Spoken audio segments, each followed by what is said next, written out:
You mentioned being a financial advisor. My mom's a financial advisor. She's starting in the 80s. So that was a big fear. And she taught me well. She's like, Sheila, if you need to get groceries, number one, you're going to go to the dollar store. Okay. You're going to go to the vintage can section. And it doesn't matter if it tells you what it's on there. It doesn't matter. It's probably got some corn in it, which is good fiber. So that's what we're going to eat. Okay. And then you're going to go to the Crowit section and you're going to get as many as you want. That's fat free. And when you're done baking your pie or just eating a light ice cream with the freeze it, have you tried that? I recommend this. You just save up because those are your dishes now. Okay? Chana. You know, Sheila, expired food, that's a lie. They tell you to keep it poor. That's it. That's not real. That's not real. You just shave the mover. You guys, how am I alive right now? Oh, actually, I got to tell you, the town was so small and community was so important. I was the point guard on the basketball team. You guys, I'm 5'2". Okay. And I started. It was serious. It was serious. I asked my mom, I was like, well, what's my brother's talent? Like, what is he going to do? Oh, no, he doesn't have a talent. No, everyone's blessed with a talent. I'm like, blessed? I also have, over the years, have grown my own mentors, right, that are not the church ladies. I've grown my mother mentors. You might know that. We've got Glennon Doyle and Mel Robbins and Brene Brown, and they were like, Shimmy, you got this. Glennon's like, you could do hard things. I do hard things. It's in Ralph, like, Sheila, it's 5, 4, 3, 2, 1. My mom's like, why on earth would you go on a river trip when you have a perfectly good house that you've spent obviously way too much of? Who's going to support your community while you're gone? Who's going to see you at the senior center, Sheila? So Addie's in for her rose. I am older this woman, Mom. 17-year-old Sheila, let's really think about this deeply. And what is hell? And hell is every generation of my family past 100 years living in this town. And I'm already there.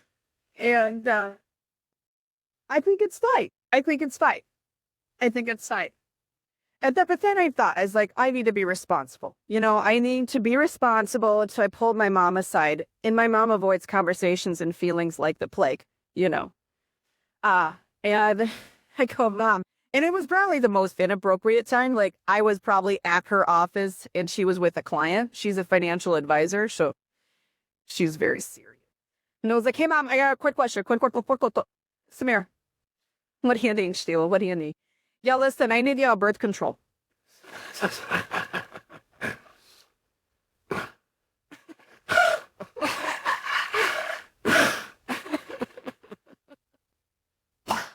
That's how she has feelings too. That's her feelings. Oh, she was sexist, yeah. Yeah, I'm sorry, it's done deal, Mom. So we need to make that appointment. In this country, it's required for you to sign off on that. Okay? So I need you to make that appointment for me to get some birth control. And I just don't think it's a good idea. I'm like, let's stop. You're right. Let's do some statistics. Okay?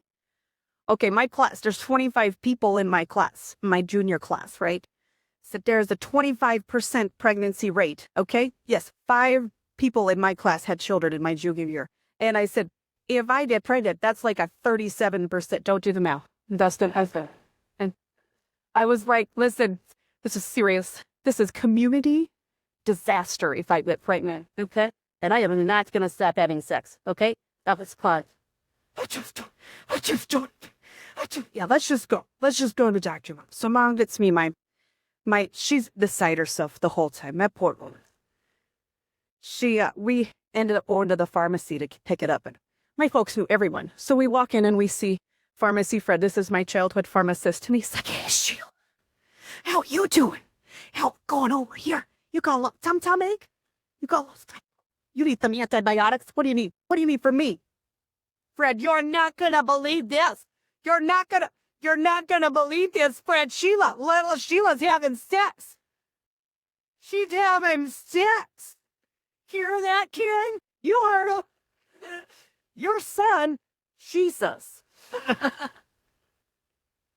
Fred, what's next, Sheila? What's next, Fred? What's she gonna do now? We stop putting green beans in her casserole. How's she gonna get vegetables? My God, what's next? She's probably not gonna volunteer for the basketball team. How are they gonna lose the championship again? Did you think about that? I mean, next she's probably gonna register as a Democrat. Fred Stossers, bar. That's not gonna happen. That is my option. You listen to me, we're gonna give her back to birth control. That is the least of our problems. We're not gonna deal with that in this establishment. And that's when I found out being a Democrat was a sin. So a year later, when I turned 18, I registered as a Democrat. I didn't know what I meant. I just knew that it would piss him off.